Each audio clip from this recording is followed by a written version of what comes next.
Le CF Montréal a annoncé la nomination de 2 nouveaux entraîneurs adjoints avec sa première équipe ce mardi. Donc, Maxime Lecomte et Lorenzo Pinzotti deviennent les entraîneurs adjoints de l'entraîneur-chef par intérim Marco Donadel.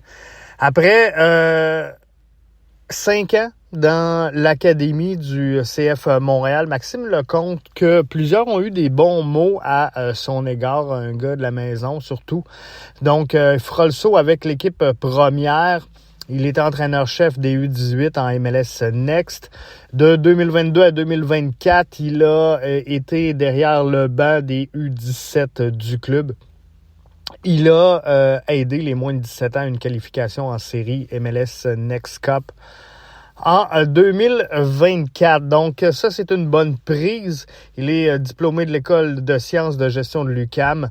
Il détient une licence B d'entraîneur de Canada Soccer. Donc, bon move pour le CF Montréal. Lorenzo Pinzotti, lui, était analyste de match en chef et collaborateur technique à l'US Ancona, club de série C. En 2023, il retrouve donc Marco Donadel, qui était entraîneur-chef cette année-là. L'Italien, donc, de 30 ans, arrive à Montréal avec le bleu-blanc-noir dans le but, j'imagine, d'aider, de supporter et d'encadrer Marco Donadel. Mais visiblement, si on va chercher l'homme de main de Marco, c'est sans doute un signe que le CF Montréal devrait trouver un terrain d'entente avec Donadel pour le conduire comme étant le nouvel entraîneur-chef confirmé et non pas intérimaire du bleu-blanc-noir.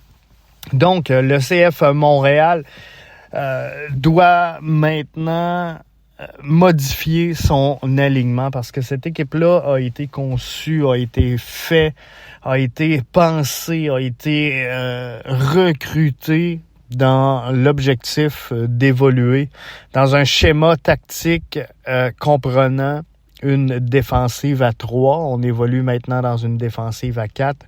Et c'est peut-être là une des lacunes présentement de l'organisation sur le terrain. On sait les insuccès, là, on va arrêter des souligner. À un moment donné, faut pas non plus s'acharner sur le club. Je pense qu'ils connaissent leurs points faibles, ils connaissent la réalité, ils connaissent l'ambiance surtout globale de leur communauté, mais quoi qu'il en soit, cette équipe-là n'a pas été pensée, conçue pour jouer en 4-4-2 ou en 4-2-3-1 ou en 4-3-3. Bref, on a essayé de construire une défense à 3. Donc là, il faudra repenser un peu la façon de monter cet alignement-là. Il y a un mercato tranquillement pas vite qui s'en vient. On espère que le CF Montréal sera actif.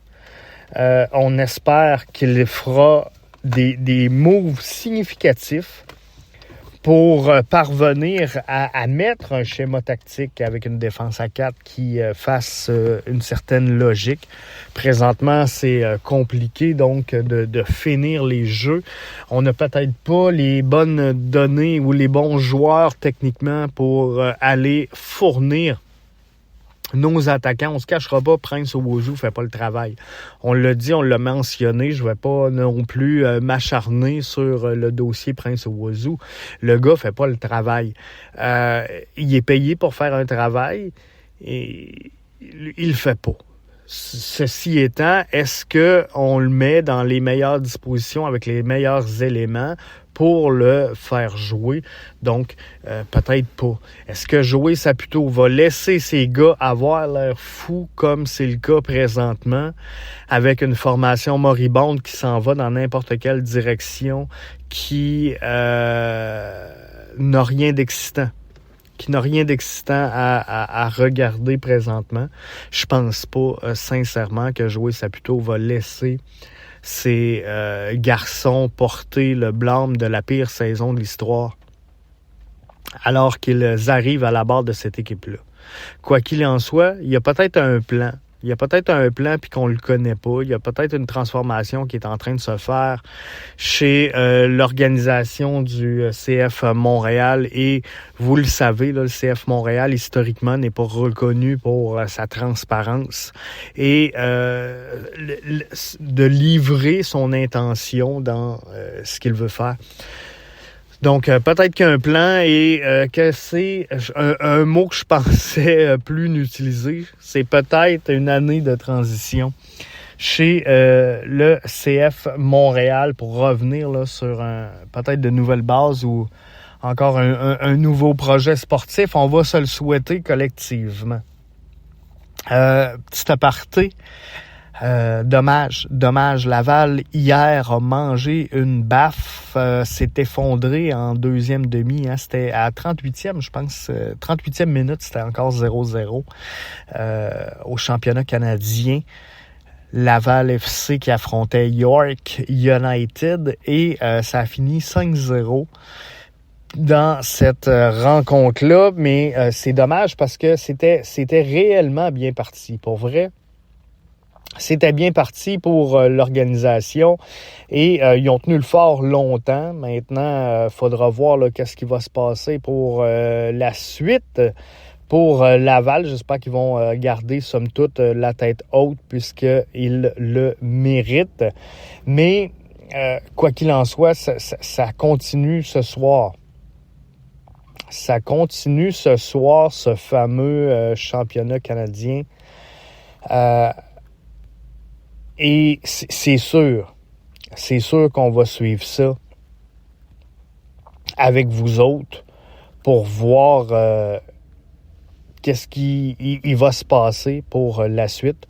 Mais c'est quand même un effondrement là, pour le Laval FC qui ont accordé donc 2 buts en fin de première mi-temps dans le temps ajouté.